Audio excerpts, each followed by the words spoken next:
Hey, I'm Scott. I'm Kirsten. I'm Mitch. I'm Matt. And I'm Kevin. And we're Pentatonics. I'm Steve Perry. This is Jewel. This is Anne Murray. This is Michael Sinatra. You're listening to The Sounds of Christmas. Okay.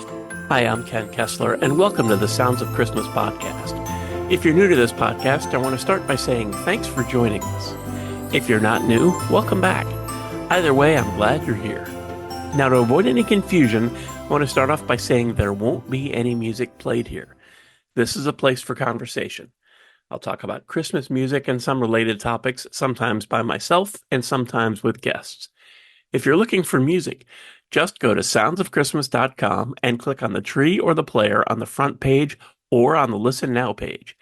We play the best variety of Christmas music all year long. Well, except in October, when we play the best variety of Halloween music. I wanted to talk a little about Christmas songs that aren't really Christmas songs. Pretty sure you know what those are. You've heard them, maybe even on the Sounds of Christmas. And you've probably said something like, "That's not a Christmas song." I have too. Some have a tenuous grasp on the season. Maybe they were in a Christmas movie. Maybe someone recorded one and put it on their Christmas album. While Baby, It's Cold Outside is one of the first ones I think of in this category, I already did an episode on that, and I'll put a link to it in the show notes, but I don't think I'm going to rehash that one. Instead, let's start with Leonard Cohen's magnificent song, Hallelujah. The often covered song was originally released in 1984. As difficult as it is to believe now, back then, the song remained untouched for 7 years. In 1991, John Cale covered it, making it into a much smoother version that's similar to many of the versions you hear today. A few years later, Jeff Buckley put his stamp on it, much closer to John Cale's version than the original, and nearly every version that has been recorded since then has been closer to Jeff Buckley's than the original.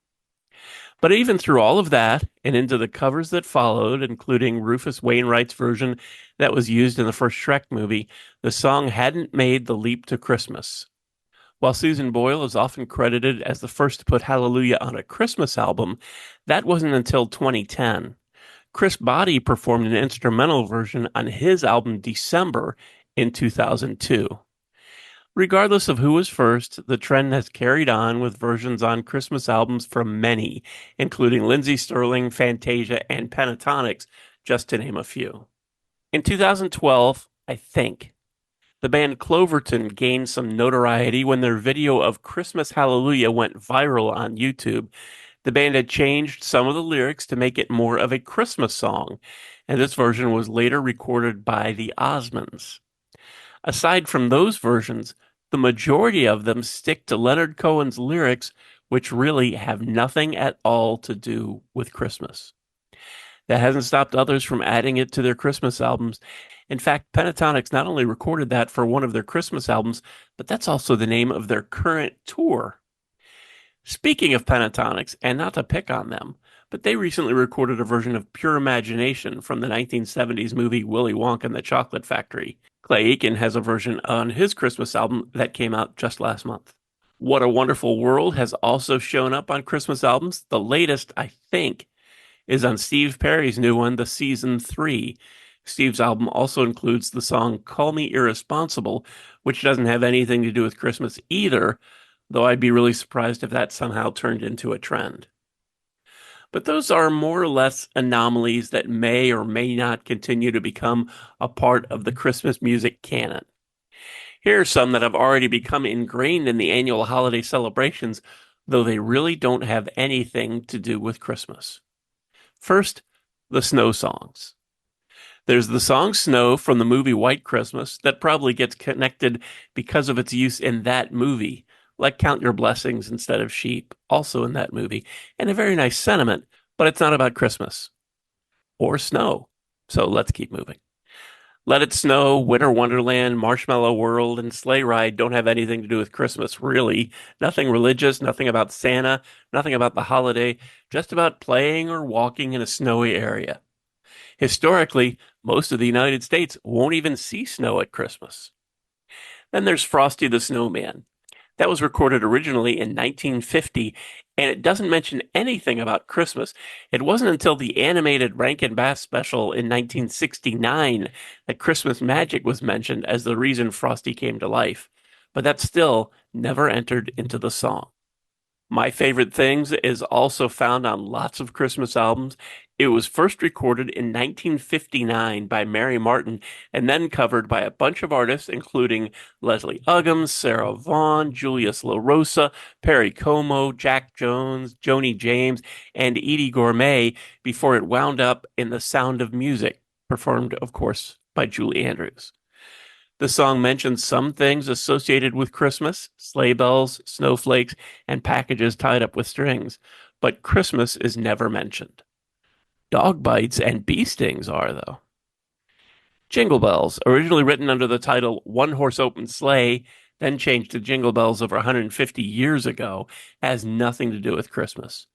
Some claim it was written as a Thanksgiving song, others that it was written about riding sleighs to a tavern in Massachusetts. While it was written in the mid-1800s, it didn't become associated with Christmas until Bing Crosby and the Andrews Sisters recorded it in 1943. Then there's Jingle Bell Rock, which has its own sordid history that I won't repeat here, but you can find a link down in the show notes to a previous episode where all that was discussed. While it was intended as a Christmas dance song, Jingle Bell Rock never actually mentions anything about Christmas. So maybe it is, maybe it isn't.